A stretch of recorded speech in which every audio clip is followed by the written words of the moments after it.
আমরা যারা মুসলমান সমাজের আছি, আমাদের সবচেয়ে শ্রেষ্ঠ একটা বৈশিষ্ট্য হইতে হবে চেষ্টা করা, পরিশ্রম করা। 1 নম্বর বৈশিষ্ট্য কি হবে? চেষ্টা করা, পরিশ্রম করা।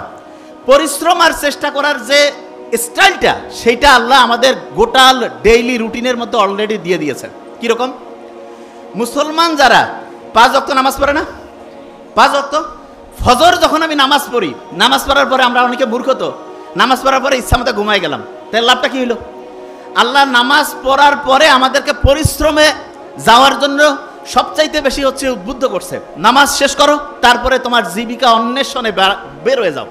জীবিকা অন্বেষণ মানেটা কি?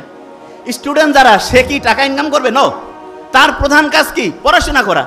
তাইলে আমি ফজরের নামাজ যখন পড়লাম, তারপরে আমার প্রথম কাজ কি হবে? পড়াশোনা করা। কি করা? পড়াশোনা। পড়াশোনার ক্ষেত্রে সবচেয়ে ভালো বুদ্ধি যেটা, সেটা হচ্ছে আগে কোরআন পড়ে নিব। যেমন প্রফেসর মুখতার আহমেদ স্যার বলছেন, আমি তো শুনে খুব মজা লাগলো আজকে, যে আবু হুরায়রা রাদিয়াল্লাহু তাআলা আনহুর যে খেয়াল থাকতো না, তখন মুহাম্মদ সাল্লাল্লাহু আলাইহি ওয়াসাল্লামকে এসে বললো যে আমার তো খেয়াল থাকে না। মুহাম্মদ সাল্লাল্লাহু আলাইহি ওয়াসাল্লাম কি করলেন? তার শরীর থেকে চাদরটা খুলে নিলেন, বললো যে এটা মাটিতে বেছাও। এরপর মুহাম্মদ সাল্লাল্লাহু আলাইহি ওয়াসাল্লাম একটু সেখানে দোয়া পরে একটা ফু দিলেন, বা ওনার হচ্ছে লালার থেকে কিছু জিনিস দিলেন।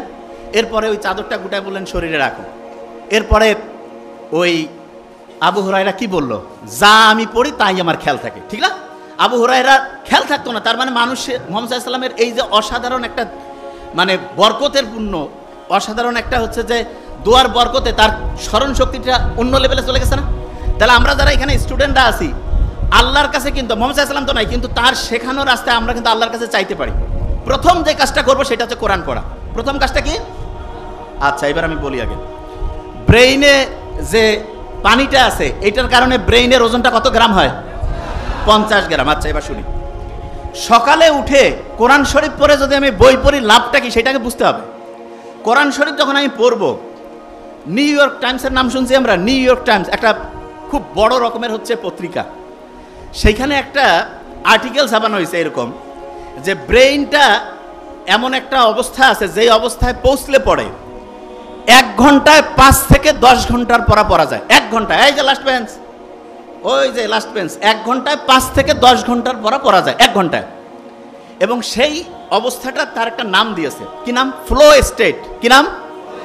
আচ্ছা, আমি বানানটা করি, FLOW, ফ্লো স্টেট। তা ওরা ফ্লো স্টেট তৈরির জন্য 5টা উপাদানের নাম বলছে। কয়টা উপাদান? 5টা উপাদান। এবং খুব মজার ব্যাপার, সেই 5টা উপাদান তৈরির জন্য যে আলাদা আলাদা 5টা কাজ আছে, সেই 5টা কাজের যে সামারি, সেই কাজটা আল্লাহ নামাজের মধ্যে কোরআন পড়লে সেই সিস্টেমটা চালু করে দিয়েছে। বুঝি নাই? একজনকে বললাম যে ভাই তুমি ABCDE 5টা ওষুধ খাবা আলাদা আলাদা, আর একজনকে বললাম যে ভাই তোমার 5টা ওষুধ আলাদা খাওয়ার লাগবে না, জাস্ট একটা ছোট্ট ট্যাবলেট আছে, সেইটার মধ্যে 5টার সব কানেকশন আছে, কোনটা বেশি দামি হইল? বুঝি নাই? একজন ডক্টরের কাছে গেছে, 5টা আলাদা আলাদা ওষুধ দিছে, আরেকজনের কাছে গেছে বলছে তোমার এই 5টা খাওয়া লাগবে না, একটা খাইলেই 5টার কাজ করবে। তাহলে কোনটা বেশি ভালো ডাক্তারই হইল? ওই একটা কাজ হচ্ছে নামাজ পড়া, কোরআন পড়া।